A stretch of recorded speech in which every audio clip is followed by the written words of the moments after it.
bonsoir les Itata, très heureux de vous retrouver et nous nous retrouvons justement pour célébrer une éminente personnalité de la culture martiniquaise, un musicien hors pair qui œuvre depuis près de 60 ans pour le rayonnement de la culture martiniquaise. Bonsoir Max Sylla. Bonsoir Jean-Marc. Comment allez-vous Max? Eh bien, très bien. Franchement, ça va. Je suis vraiment très heureux de recevoir le père de la flûte des mornes. C'est comme ça qu'on vous appelle aujourd'hui. Et la flûte des mornes qui est un des instruments les plus emblématiques de la traversée musicale martiniquaise. Oui, tout à fait. C'est un instrument qui incarne un aspect profond de la tradition paysanne, la tradition musicale paysanne des mornes, et qui est aussi une tradition orale, transmise de manière uniquement orale et sensitive. Alors vous vous êtes produit il y a quelques jours au 51e Festival de la ville de Fort-de-France avec Colobarst. Vous avez aimé? Ah oui, c'était un excellent concert et vraiment cette initiative de Mylène et Mika de proposer au comité du festival ce duo, Colobarst et Max Sylla, était vraiment bien de bonne... Un bon choix en tout cas. Très, très bon choix. Et il y avait une communion parce que nous avons beaucoup d'harmonie, de résonance entre nous, musicale et aussi spirituelle. Oui. Colobarst que j'ai eu la chance de recevoir à cette place il y a quelques mois, Max Sylla. Alors, cette émission est basée sur les photos et les vidéos. Alors, je précise pour les téléspectateurs de Zitata TV que Max Sylla est malvoyant. Donc, ça veut dire que je vais devoir lui commenter certaines photos. Pour les vidéos, pas de problème, puisque nous aurons le retour son.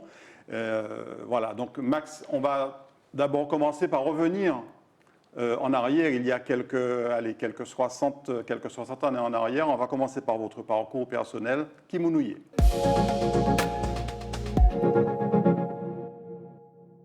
Alors Max Sylla, vous êtes musicien, on le sait, mais au début, qui était Max Sylla? Comment est-ce que vous vous êtes forgé votre personnalité avant de devenir ce grand artiste que vous êtes aujourd'hui, que vous êtes déjà depuis très longtemps? Eh bien, je dois dire que je le dois beaucoup à mes parents, mon père, ma mère, qui nous a éduqués sur des valeurs, sur la base des valeurs universelles de la nature humaine, en tant qu'être humain. Et ça, c'est extraordinaire, avec beaucoup le sens de l'éthique. Et pourtant, j'ai grandi, je dis pourtant, parce qu'on a tendance à croire que quand on vient des milieux pauvres, c'est un handicap. Et j'ai passé mon enfance à la rue Cazenègre, à l'habitation Rochelle. Alors justement, on va diffuser une affiche d'un film dans lequel vous auriez pu jouer. Ce fameux film Rue Cazenègre de Zane Palsy, puisque vous avez grandi dans un village, oui, dans une rue Cazenègre. Et j'apparais dans le film de Zane Palsy, mais dans une fonction tout à fait de flûtiste du village, quoi. Je traverse le village en jouant un peu de ma flûte des mornes. Oui, c'est ça. Alors cette vie dans la rue Cazenègre, c'était à Ducos, au quartier Rochelle? Et l'habitation Rochelle. Quand on dit l'habitation, c'est un lieu dit, c'est un domaine où il y a la maison du géreur, et la maison des contremaîtres, et puis le village rue Cazenègre. Parfois, il y a plusieurs villages rue Cazenègre ou un village rue Cazenègre. Oui. Enfin, des villages, mais en fait, c'est ça, c'est une rue. C'est pour ça qu'on dit rue Cazenègre. Et vous disiez que c'était une enfance heureuse?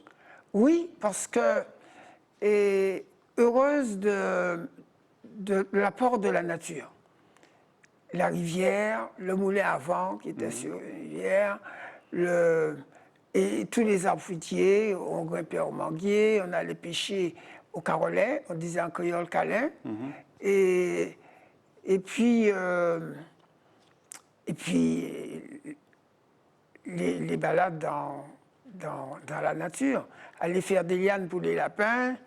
Et c'était une vie un peu de ferme, parce que mes parents avait, comme beaucoup de gens à la campagne, moutons, chèvres, cochons, etc., des lapins. Il y avait de quoi se nourrir, en tout cas. Oui, il y avait de quoi se On n'avait nourrir, pas oui. besoin forcément d'aller à la boutique pour ça. Exactement, oui. Et vous ressentiez déjà cet attachement à la terre. Eh bien, ça se faisait naturellement parce que nous étions en symbiose avec la nature. Très gosse, on avait un petit bout de terrain, on s'appliquait à avoir notre propre petit jardin. J'ai planté la canne à sucre, il y avait plusieurs variétés de canne à sucre. Et puis, vu les écovistes dans les ravins, les différents poissons, même anguilles aussi dans la rivière, une Martinique qui était totalement dans les conditions de ce qu'on appelle l'écologie maintenant. Les conditions Et naturelles. autosuffisante, c'est-à-dire qu'on Oui, tout à fait. on s'alimentait soi-même, en fait. Tout à fait. Et puis il y avait les corvées, parce que sorti de l'école, il fallait, comme je dis, aller attacher le mouton, récupérer le mouton qui est attaché dans la savane, et faire des lianes pour les lapins. Et puis c'était les occasions aussi de se donner à de nombreux jeux. Vous aviez combien de frères et sœurs, Max? Nous étions une fratrie de 7, 6 garçons et une fille. Ouais. Une fille, d'accord. Oui, c'était la 7e d'ailleurs. Et voilà. Et donc, et mon père était artisan ébéniste. Nous étions logés, l'habitation Rochelle, appartenait à la famille Aubéry. La famille Aubéry, les champs de canne à sucre alimentaient l'usine Larentie qui se trouvait face à l'aéroport. Là se trouve l'aéroport maintenant. Et donc, j'ai vécu l'ambiance des travailleurs de la canne à sucre. La dureté de ce travail, de la coupe de la canne. Avec des chants et musique qui étaient omniprésentes? Pas vraiment. Pas forcément. Non, non, non. C'était plutôt après le travail. Oui, oui, c'est ça.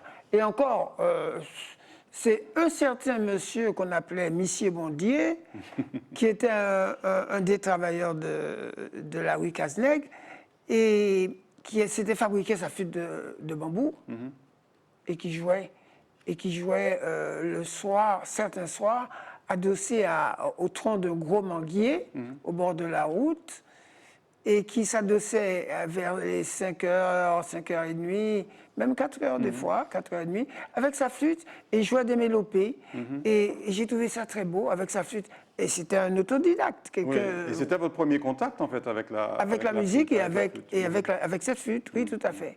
Alors, on franchit quelques années, Maxilla. On va voir une photo de vous jeune qui figure sur votre site internet d'ailleurs. C'est une photo, je pense, sensiblement à votre arrivée à Paris, puisqu'on vous voit avec un blouson et une écharpe, autour de l'année 1963. Oui. Alors, l'adolescent que vous étiez, comment vous avez vécu, avant de partir à Paris, comment vous avez vécu cette adolescence? Vous vous intéressiez à quoi? Déjà à la musique? Oui, oui, tout à fait. J'étais, en tant que mélomane, bien sûr, je m'intéressais à la musique, et puis j'ai essayé déjà de fabriquer des flûtes en autodidacte encore, dès l'âge de 15-16 ans, par là, j'ai commencé les essais de fabrication. Et puis c'est à 18 ans, à Ducos, nous avons formé un petit groupe avec Mr. Love, un ami d'enfance, et qui chante et guitariste, et qui s'appelait les Little Stars. On voyait l'influence anglo-saxonne déjà. Oui, parce que pourquoi Mr. Love? Parce que Mr. Love, il s'est fait appeler comme ça parce qu'il était très doué, il aimait la langue anglaise et il chantait beaucoup les calypsos, tout ce qui est anglais. On avait formé ce groupe et là, je jouais la flûte un petit peu et nous avons notre copain qui jouait l'harmonica, qui jouait les congas, etc. Et M. Maurice Jallier nous encourageait, il passait à la fête patronale avec sa troupe qui s'appelait Ploum Ploum Tralala, Maurice Jallier, guitariste, avec un comédien qui s'appelait Woudoudou, Monsieur Lavaux, connu sous le nom de Woudoudou, et qui faisait des spectacles lors des fêtes patronales à Ducos. Et voyant que nous étions des jeunes enthousiastes qui aimaient la musique, il nous faisait passer en avant-première. Voilà. Ça a commencé comme ça, mais amoureux de la musique. J'écoutais toutes les belles musiques, la musique cubaine, la musique haïtienne. C'était l'époque des compas directs, l'émergence du compas direct avec le Mou Jean-Baptiste, par exemple, oui, Revers, tout à fait. etc. Alors, et puis à 19 ans, boum, vous êtes, puisque Apprendre le vous métier. êtes un enfant du Bumidum, Tout à fait. de la génération Bumidum, et vous partez à Paris. Paris 1963, on va voir une photo. Oui, c'est ça. Paris 1963, en décembre 63, vous êtes parti précisément. Oui, j'ai quitté la Martinique en décembre 63, c'est-à-dire à 2 mois avant mes 20 ans. Hein. Et au fait, la destination réelle, c'était le Pas-de-Calais. J'ai fait un stage de 6 mois à Liévin, à 4 km de Lens, et un stage de mécanique de précision, un stage FPA, ça veut dire formation professionnelle des adultes. Hein, Et vous vous assigniez à travailler en usine, en fait. oui, j'ai travaillé en usine. J'ai eu mon CAP en mécanique de précision, spécificité, fraisage. J'étais fraiseur.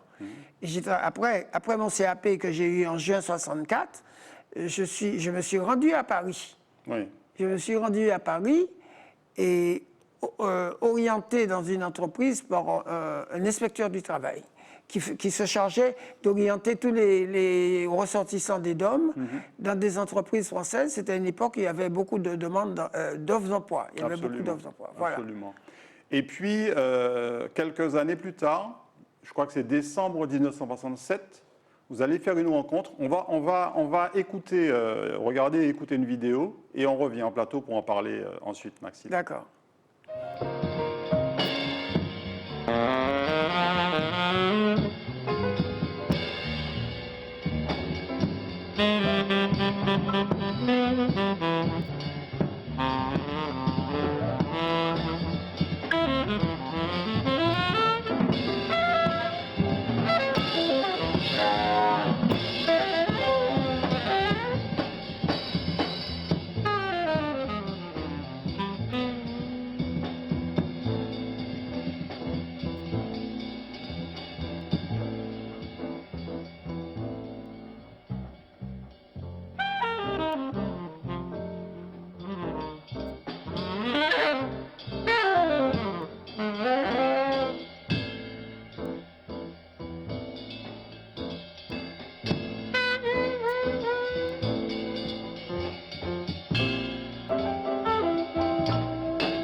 Alors, Maxi, là, ça vous rappelle des souvenirs. Donc, Archie Shepp, c'était un concert à Château-Vallon, en l'occurrence, quelques années plus tard, mais en décembre 67, c'est la rencontre de ce grand musicien de jazz qui a été un peu le déclic pour vous. Oui, tout à fait.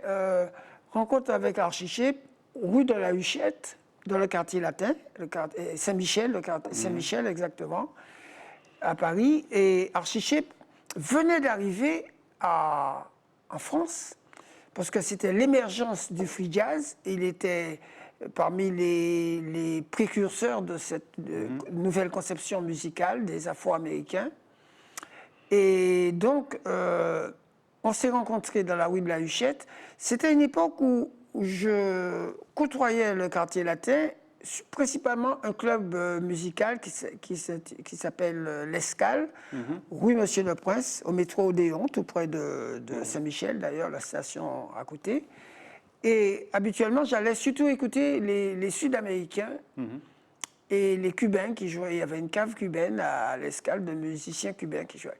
Et ce jour-là, j'avais ma flûte, parce que j'ai commencé à m'intéresser déjà à la flûte cubaine les flûtes de charanga cubaines comme l'orchestre Aragon, José Fajardo, l'orchestre Sensation, etc.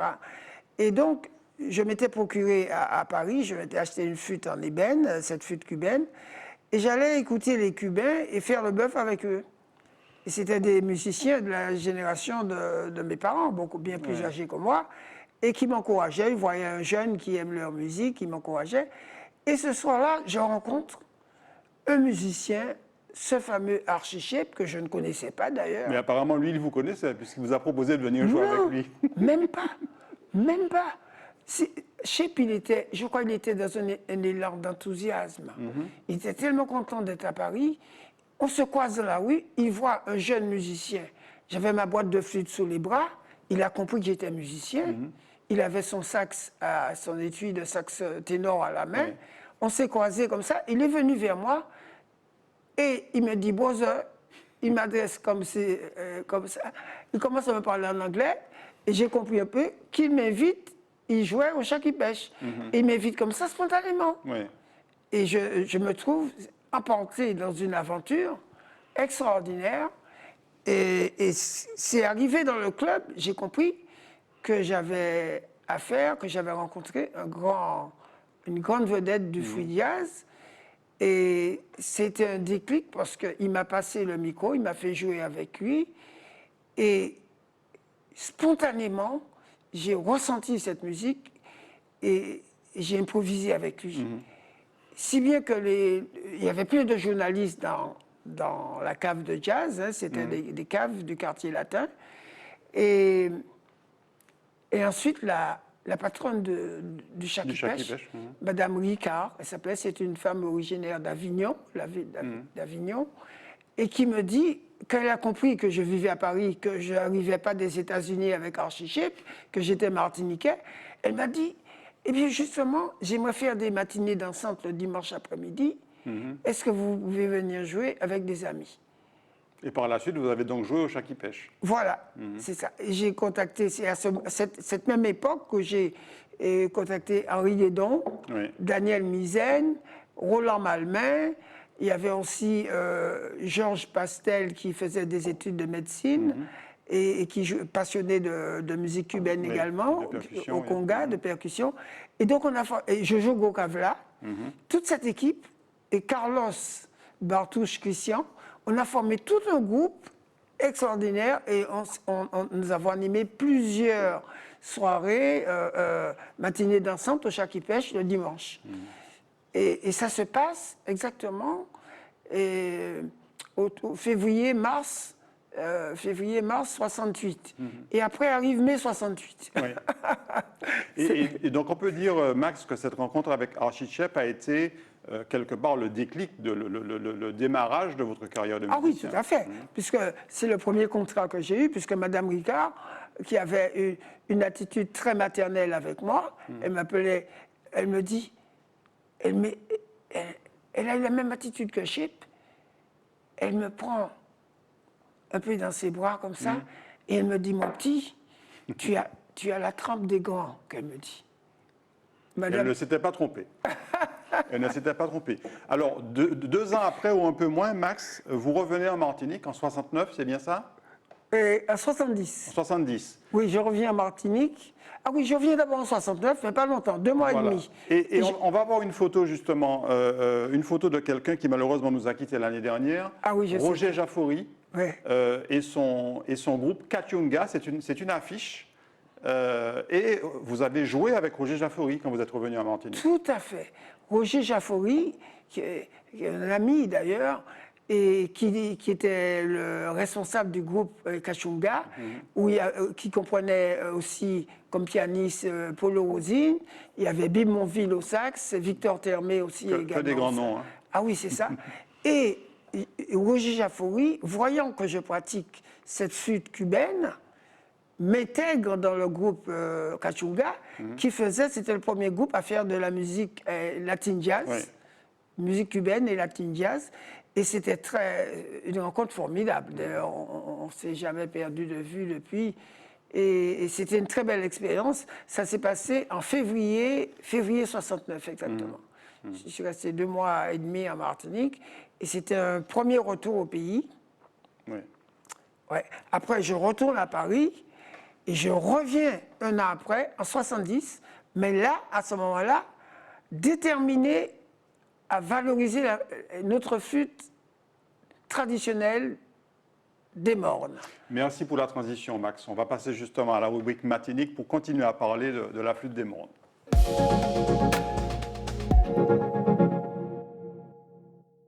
Alors, cette flûte des Mornes, la toutoune bambou, c'était Ouais, son son nom traditionnel, on va dire. Tout à fait, oui. On va en voir une photo, et puis vous en avez aussi avec vous, bien entendu, parce que Max aussi, là, ne se déplace jamais sans ses flûtes.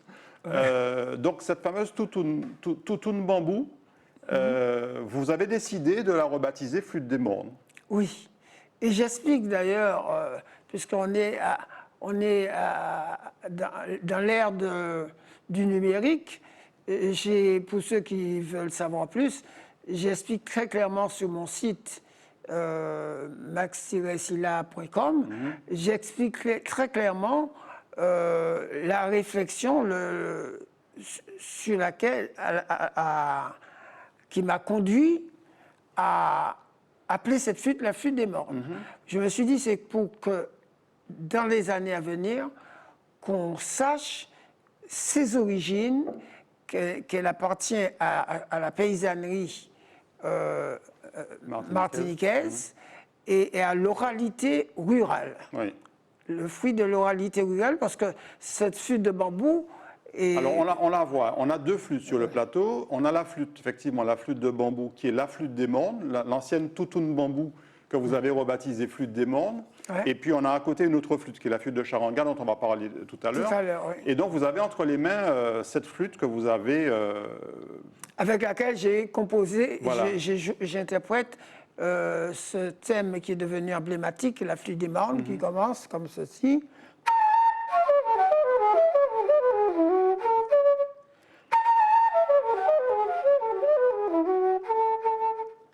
Voilà. On va l'entendre tout à l'heure en partie. Ouais. Et pourquoi, qu'est-ce qui vous a fait, qu'est-ce qui vous a conduit, puisque par la suite vous avez déposé la marque Flûte des Mornes, qu'est-ce qui vous a conduit à considérer que cet instrument devait avoir, voilà, devait prendre une dimension beaucoup plus importante que ça? Oui, parce que justement, pendant mon séjour à Paris, comme je disais, j'ai fréquenté ce club, l'Escale, où il y avait des musiciens des différents pays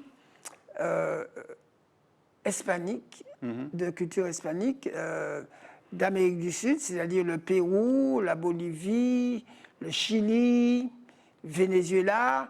Donc il y avait différents groupes de musique traditionnelle de tous ces pays qui se produisaient là, au rez-de-chaussée, et puis à la cave, il y avait les Cubains.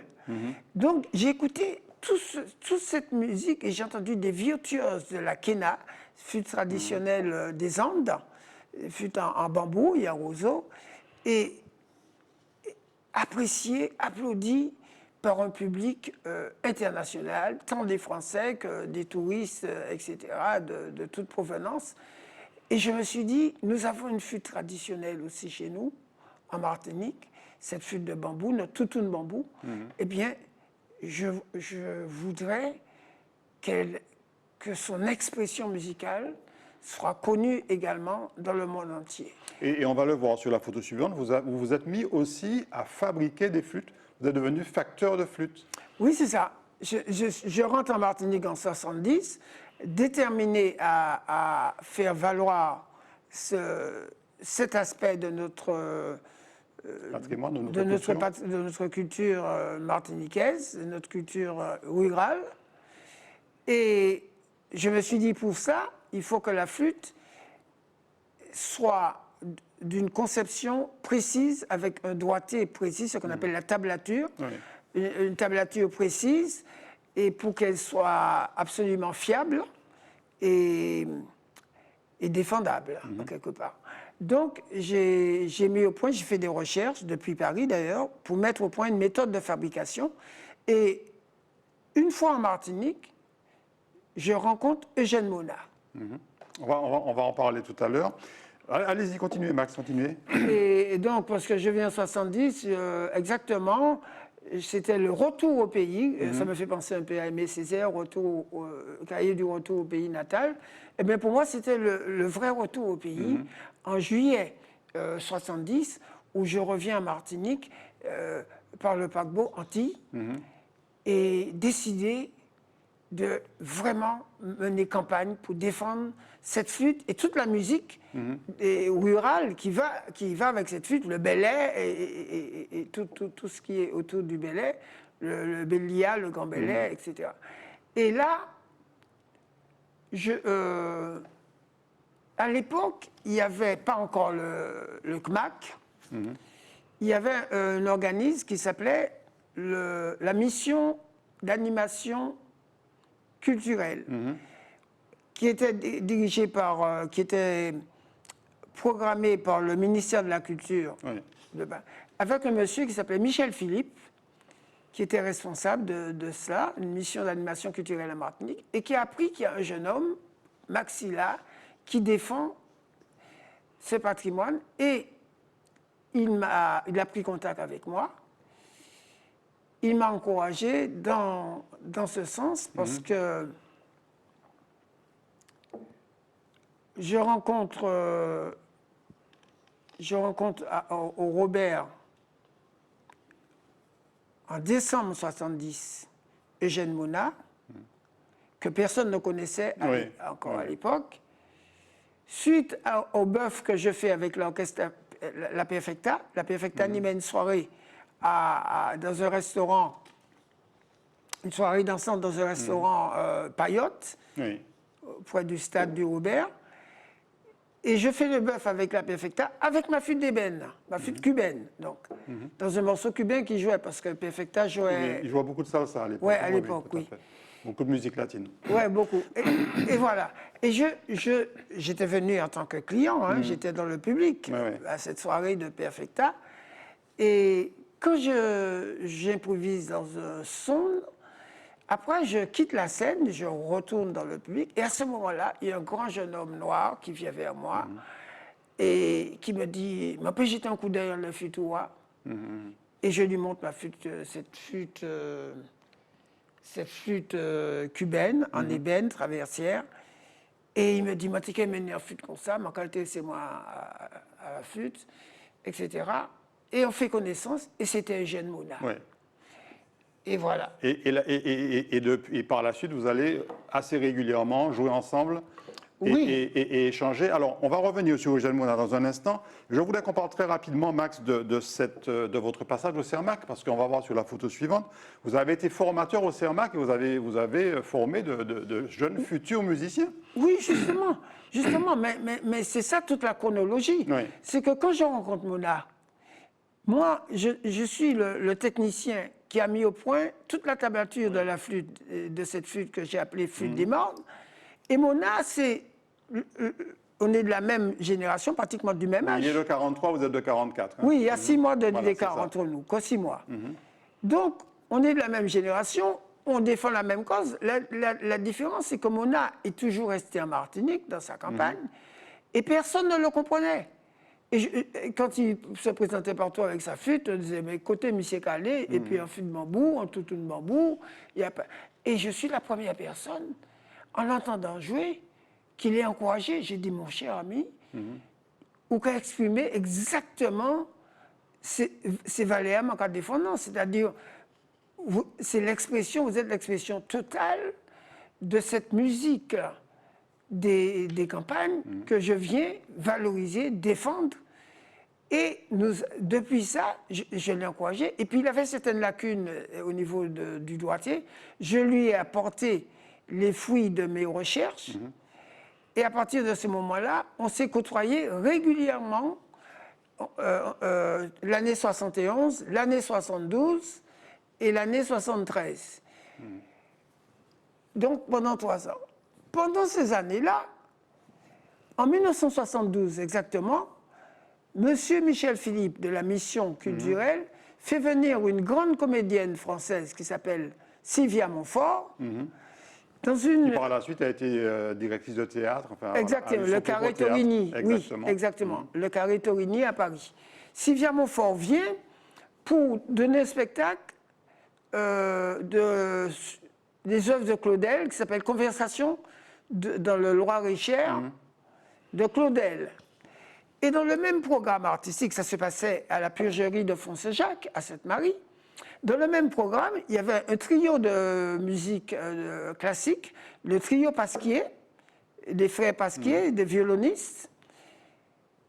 Et dans le même programme, M. Michel Philippe a programmé le TPM d'Henri Melon, Théâtre populaire martiniquais, qui donnait une pièce aussi. Et le groupe du Monde des S, le groupe de musique des Mondes des S, où il y avait 2 flûtistes, tambour bellet, tambour dibas, et Thibaut, etc. Le groupe avec lequel Mona et moi, nous allions jouer pour le plaisir le dimanche après-midi.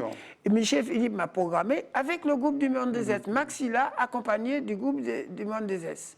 Parce que j'avais cette posture de précurseur de cette flûte des mondes. Et Mona était dans le public. D'accord. Et comme Mona, alors inutile de vous dire, à cette époque au Fossé-Jacques, il y avait tout le gratin culturel et politique. Il y avait le président du Conseil général, le sous-préfet, beaucoup de personnalités politiques et un panel d'intellectuels martiniquais qui étaient à cette grande soirée. Et c'est pas tout, c'est que Sylvia Montfort, dans son récital de Claudel, devrait être accompagnée par un grand flûtiste français du nom de Roger Bourdin, qui est professeur du conservatoire de Versailles. Et Roger Bourdin a eu un empêchement. Ah, donc, Maxilla. Michel Philippe dit à Sylvia Montfort, il y a un jeune flûtiste martiniquais qui pourra vous accompagner. Elle n'y croyait pas trop. Et ça s'est fait spontanément. L'après-midi même du spectacle, on a fait une répétition et Sylvia Montfort était enchantée de voir comment je l'ai accompagnée sur les textes de Claudel au pied levé.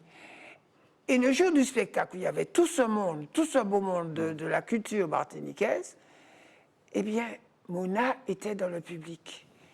Il était témoin de ça. Et il a dit, eh bien, ce que Max m'a dit, c'est possible.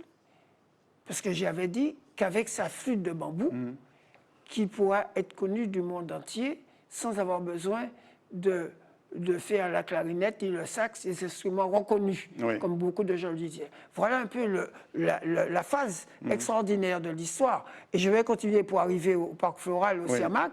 C'est qu'en 1973, je retourne à Paris pour 4 ans. Et à partir de 1973, justement, Mona a eu un succès en Martinique considérable. Le public a découvert. Il a beaucoup parlé de moi. Et je reviens en Martinique 4 ans après, en 1977, et c'est là que M. Aimé Césaire me propose d'enseigner aux autres Martiniquais cette flûte des mondes au CIRMAC. Et vous avez enseigné au CIRMAC pendant combien de temps la flûte? Pendant 2 ans. Pendant 2 ans. Vous avez eu entre autres Dominique Canonge, le frère de Mario Canonge. Oui, tout à fait. Plusieurs autres élèves. Plusieurs autres élèves. Alors j'enseignais à la fois les techniques de fabrication, les méthodes de fabrication pratiques, parce qu'on fabriquait les flûtes directement. J'avais l'atelier de la fabrication et aussi la pratique instrumentale. J'ai enseigné les deux. Alors, on avance un petit peu, Max. Vous avez ensuite sorti 2 albums. Flûte des mondes 1 et Flûte des mondes 2. On va les voir en photo. Et puis, vous avez aussi, donc, ça c'est le volume 1, et puis ensuite le volume 2. Et c'est ce fameux morceau que vous avez tout à l'heure esquissé à la flûte, qui a en fait été un peu le morceau révélateur de ce qui était en train de devenir la flûte des mondes, c'est-à-dire quelque chose d'emblématique. On l'écoute et puis on revient tout de suite en plateau.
Alors, donc c'est le morceau Flûte des Mornes, Max, et c'est un morceau, alors je précise qu'il est tiré du compte YouTube de Funky Hamster, et c'est le morceau qui véritablement a révélé aux yeux et aux oreilles des Martiniquais toutes les capacités de cette Flûte des Mornes qui nous prend vraiment au trip, quoi. Oui, c'est vrai. Et c'est un thème qui évoque vraiment l'âme profonde du pays, tant du peuple martiniquais que de la nature elle-même, qui m'a été inspirée parce que je suis quelqu'un qui aime beaucoup la nature et j'étais souvent dans des randonnées dans la forêt, tant dans le sud que dans le nord. C'est pour ça que j'ai Pendant que vous composé. parlez, on va voir aussi une autre photo d'ailleurs avec justement ce fameux logo Flûte des Mornes que vous avez créé, qui figure d'ailleurs sur votre boubou que vous avez avec vous Ah oui. ici, et qui est d'ailleurs votre costume de scène. Ouais. Et donc ce logo Flûte des Mornes, parce que vous avez déposé la marque par la suite. Oui, à l'INPI, Institut national de la propriété industrielle. Donc, j'ai déposé la marque Flûte des Mornes, l'appellation Flûte des Mornes, et parce que je pense que historiquement, comme je disais, c'est important d'officialiser les choses pour qu'on le sache. Parce que souvent, il y a des rumeurs, des légendes qui ne reflètent pas toujours l'authenticité historique des faits. Et c'est dans ce sens. C'est un moyen de protéger aussi l'instrument authentique martiniquais. Oui, tout à fait. Pour que tout le monde n'en fasse pas tout et n'importe quoi, bien entendu. Exactement, oui. Et vous disiez aussi que ce morceau, Flûte des Mornes, a eu du succès même à New York. Oui, c'est ça. Il y a une chorégraphe, une grande chorégraphe afro-américaine, mais qui est d'origine martiniquaise, qui s'appelle Mary Brooks. Elle a une troupe qui s'appelle Mary Brooks Theatre Church, et qui est un ballet de jeunes, hein. C'est des jeunes adolescents, et qu'elle fait danser, et qui a eu beaucoup de succès. Et donc, comme beaucoup de ballets, ils dansent sur des bandes musicales. Et donc, elle a fait une chorégraphie sur ce thème, sur cette composition, La Flûte des Mornes, qui a eu un succès. C'était le thème le plus fort de son spectacle. Et les New-Yorkais se demandaient qu'est-ce que c'est que cette flûte et cette musique. Donc, elle m'a invité en juillet 84, elle m'a invité à New York pour jouer cette flûte en solo sur scène devant le public new-yorkais. Et puis il y a aussi une photo, celle qu'on va voir tout de suite, Max, où on vous voit assis sur un rocher avec en fond les mornes et la mer martiniquaise, qui est devenue un peu votre photo symbole. C'est une photo de Brigitte Costa-Léardé, qui est votre chargée de communication. Et là, on retrouve un petit peu tout l'esprit de la Flûte des Mornes. La roche sur laquelle vous êtes assis, Ouais, le morne à l'arrière et la mer qui symbolise aussi la Martinique. Oui, tout à fait.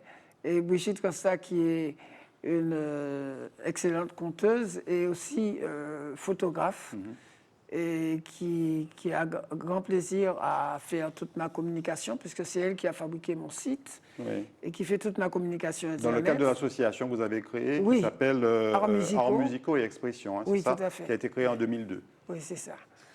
Autrement, allez-y, Max. oui, autrement, Brigitte Costa, c'est également une grande conteuse. Elle est connue de tout Fontenay-sous-Bois. Et où elle a compté pour plusieurs générations d'enfants et aussi pour des adultes. On va voir tout à l'heure une photo où vous êtes avec elle. Alors, deux photos qu'on va voir l'une à la suite de l'autre. D'abord, cette photo avec Mona, mais vous avez déjà parlé de jeune Mona, qui était aussi pour vous une rencontre capitale. Ah oui, tout à fait. Et où on vous voit là tous les deux jouer, les yeux fermés, la flûte. Et là, c'est vraiment une photo qui symbolise la complicité et l'osmose entre vous deux. Ah oui, tout à fait. Il y a une grande amitié qui s'est développée instantanément entre nous.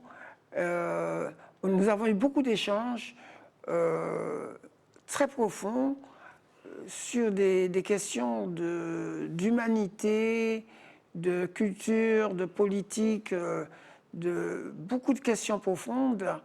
Et pas seulement, on n'a pas parlé seulement de musique et de flûte. Hein, et vraiment, parce qu'il y a dans cette musique-là un souci d'exprimer notre authenticité d'être. Parce que l'humanité est en train, je ne parle pas seulement du peuple antillais ou de la Martinique, c'est général, l'humanité est en train de vivre en ce moment, plus que jamais, une phase de son histoire où il y a énormément de dérives orchestrées, voulues par des lobbies prônant le matérialisme, le dieu argent, d'une manière excessive, au point que tous ceux qui n'ont pas suffisamment de vigilance, d'intériorité et de conscience des vraies valeurs de la vie se laissent complètement aliéner par ça. Et donc, ça a toujours existé de tous les temps. Et Mona et vous étiez sur cette ligne-là. Oui, de défense de l'authenticité d'être. Oui, Ce qui ne veut pas dire la fermeture. Hein. Bien sûr. On peut être ouvert à d'autres cultures, mais en étant conscient de qui on est, de sa propre singularité, de ses propres particularités. Quelqu'un d'autre avec qui vous avez partagé beaucoup de choses aussi, et vous partagez encore des choses, c'est Dédé Saint-Prix, qu'on va voir sur la photo suivante.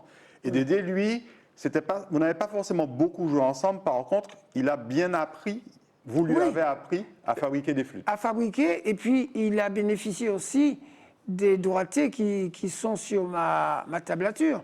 Parce qu'il y a les élèves qui sont venus, qui se sont inscrits pour suivre les cours à l'atelier du CIRMAC que j'animais. Mais comme j'ai fait des planches avec les tablatures, c'est-à-dire tous les doigtés de la flûte, il y a beaucoup de gens qui, sans m'avoir rencontré directement, ont néanmoins bénéficié de cette tablature qui leur a permis de pratiquer la flûte, surtout dans la 3e octave. Donc, je pense que Dédé fait partie de ces personnes, mais il a surtout fréquenté l'atelier pour l'étude de la technique de fabrication. On va terminer cette rubrique matinique, Max, avec un extrait du concert du 23 décembre 2010. Ça vous rappelle quelque chose? À l'Atrium. 23 décembre, 23 oui, décembre 2010 tout à fait. à l'Atrium. Et un extrait où vous accompagnez vos musiciens sur un son de salsa. On écoute et puis on revient en plateau.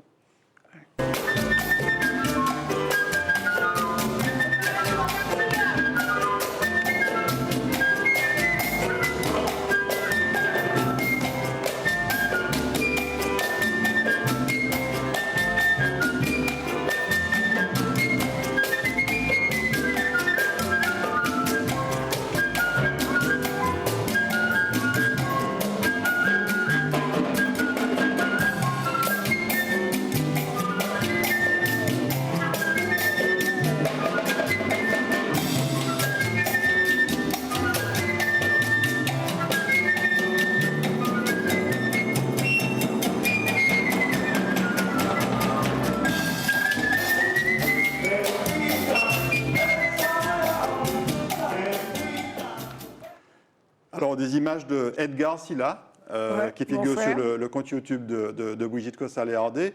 Et alors là, c'était de la flûte de charanga. Oui, la flûte cubaine. On voit justement tout le panel de Maxilla aussi, et tout ce que la flûte permet de faire, en fait. Oui, tout à fait. Un accompagnement formidable du groupe en salsa. Ah oui, tout à fait. Et comme je disais, j'ai fait mes débuts avec les musiciens cubains à Paris, à l'Escale du quartier latin à Paris.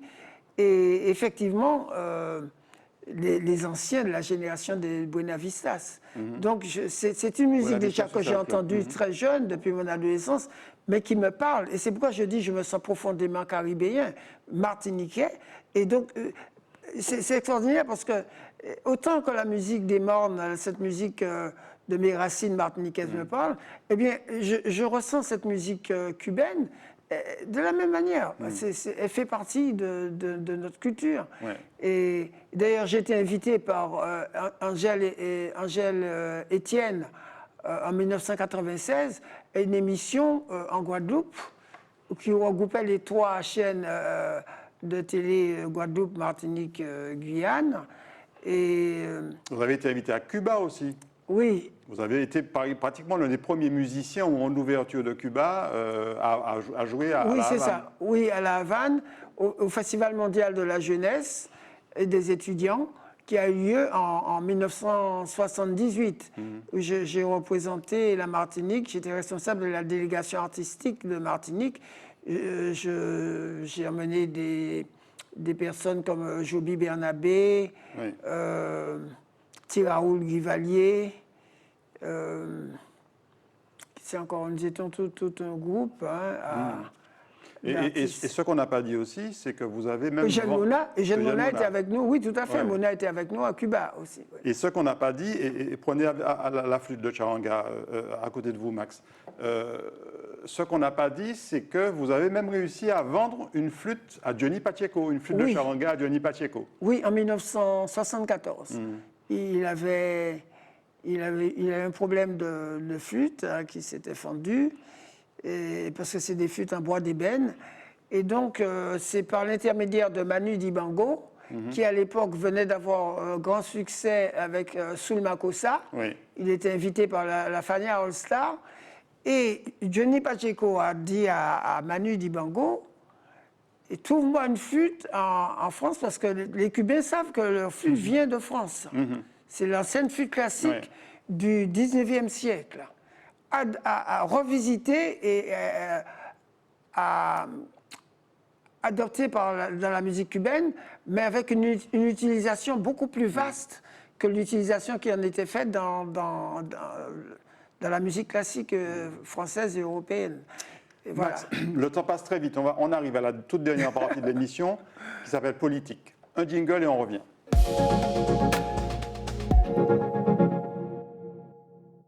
Alors, Maxi, là, alors on ne va pas parler de politique politicienne, bien entendu, mais là, on va plutôt parler à la fois de l'ouverture dont vous avez fait preuve, parce que vous avez joué partout, pratiquement partout dans le monde.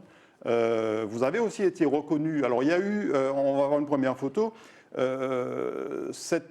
y a eu d'abord eu ce film, enfin, il est relativement récent, ce film de Christian Fauré et Alain Agar, Conversation à une voix avec Maxilla, qui était un petit peu déjà un regard sur votre parcours.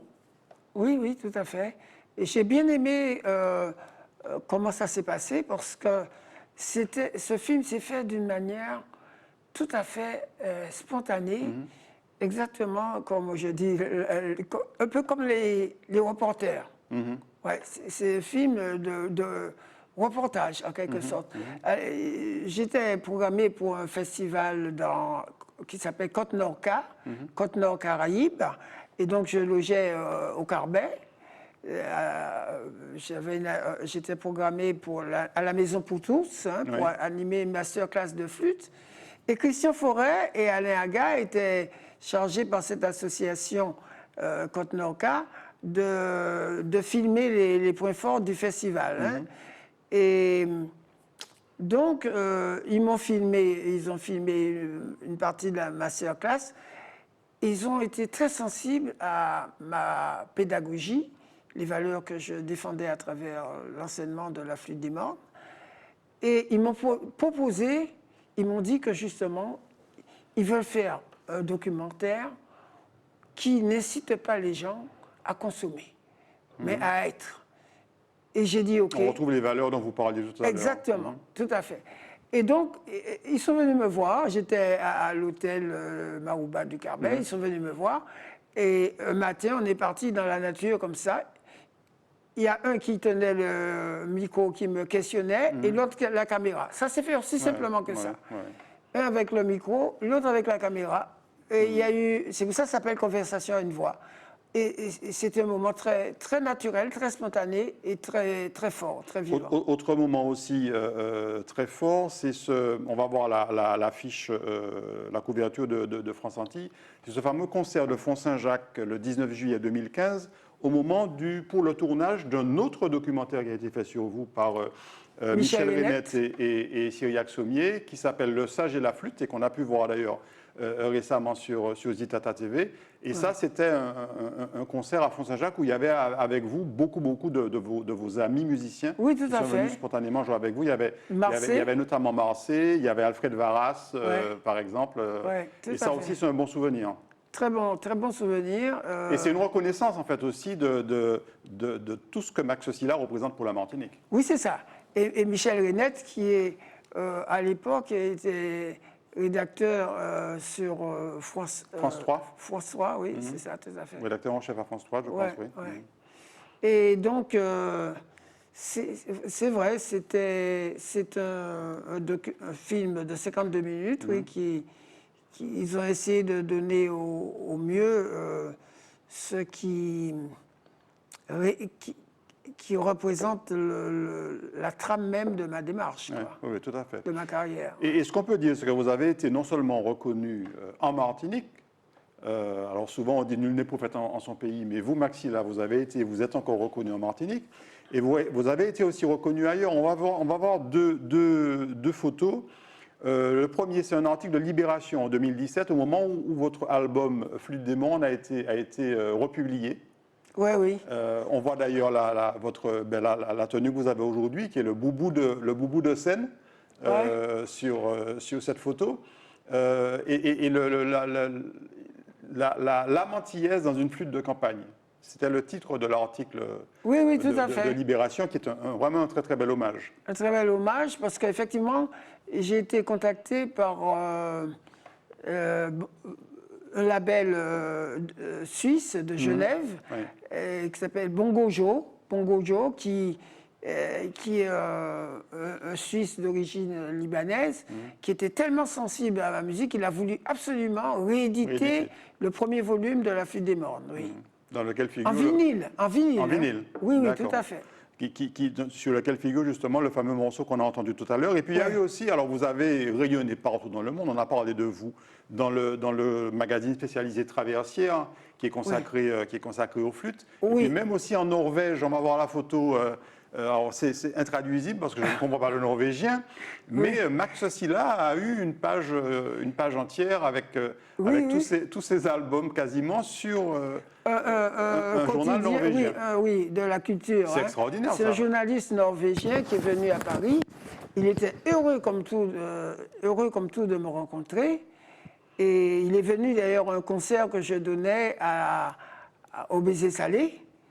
Oh là là, il était en premier rang, heureux comme tout, parce qu'il pensait me rencontrer pour m'interviewer, mais il ne savait pas qu'il arriverait un moment justement où je donne un concert au Baiser Salé, et c'était très, très, très, très fort. Évidemment, il y avait une traductrice, une photographe norvégienne qui vit à Paris, qui a fait la traduction de son interview.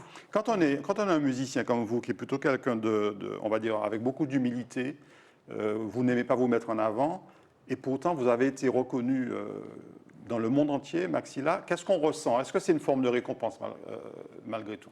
Oui, c'est une forme de récompense, mais pour vous dire l'essentiel de tout ça, ça dépend, je dis toujours ça, de ce qui anime chaque artiste.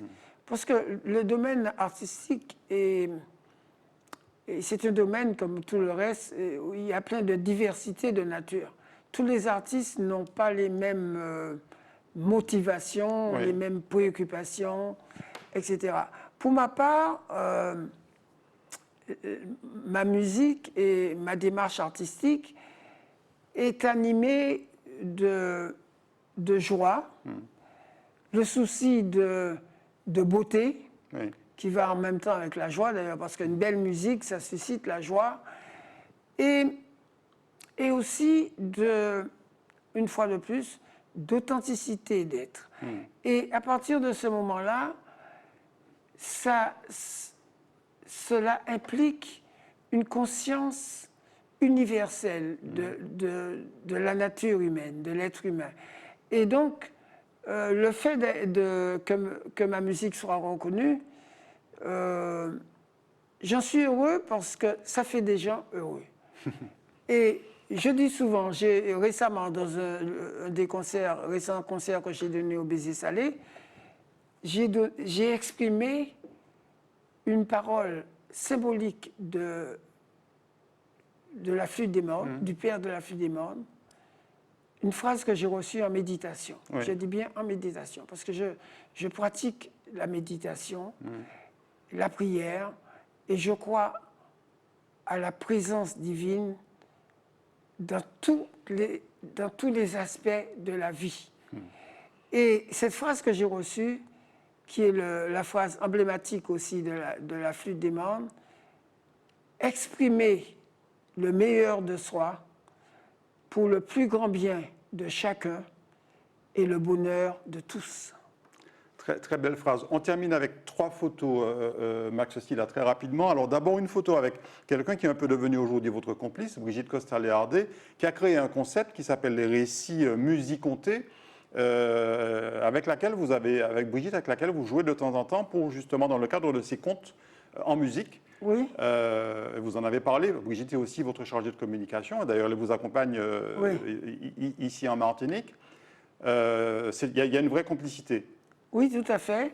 Et effectivement, elle a dédié son récit. C'est un récit inspiré qui parle du voyage de l'âme humaine, du voyage de l'humain, La marche de l'homme. La marche de l'homme. Comment ce voyage du monde non manifesté de l'esprit dans le monde terrestre, le monde physique. Donc je dirais, c'est un récit ésotérique et spirituel et ésotérique qui est très très beau. Oui. Et donc, on aura peut-être l'occasion un jour de vous voir vous produire en Martinique avec elle, dans le cadre des récits musicontés. Oui, tout à fait, parce que c'est un très beau texte. Et donc, j'ai eu l'occasion de l'accompagner dans le cadre de ce texte, d'un spectacle donné à Fontenay. Oui, Fontenay-sous-Bois. Ouais, pour la mairie de Fontenay. Ça a eu beaucoup de succès également. Et donc, ça se fait naturellement parce que j'aime bien accompagner les textes. Ça me vient spontanément parce que je trouve qu'il y a un lien entre les deux. C'est comme une musique extraordinaire qui m'a été inspirée par un poème aussi de Joubi Bernabé sur Morne Rouge, qui s'appelle Morne Rouge, et Cœur de Braise.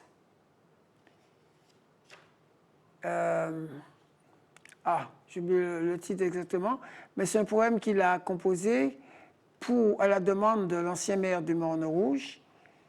Ah oui, Morne Rouge, Cœur de Braise et Couronne de Fougères. Un très beau texte que j'ai accompagné à la flûte. Ouais. Max, on va devoir conclure. On voit juste rapidement 2 photos. Une avec le groupe Jazz Racine Quartet que vous avez créé, et avec lequel vous jouez au Baiser Salé. Donc c'est Jazz Racine des Mornes Quartet plutôt, avec lequel vous jouez au Baiser Salé. Donc c'est à Paris, c'est la fameuse rue des Lombards, qui est une rue qui a été beaucoup fréquentée par les musiciens et les musiciens martiniquais.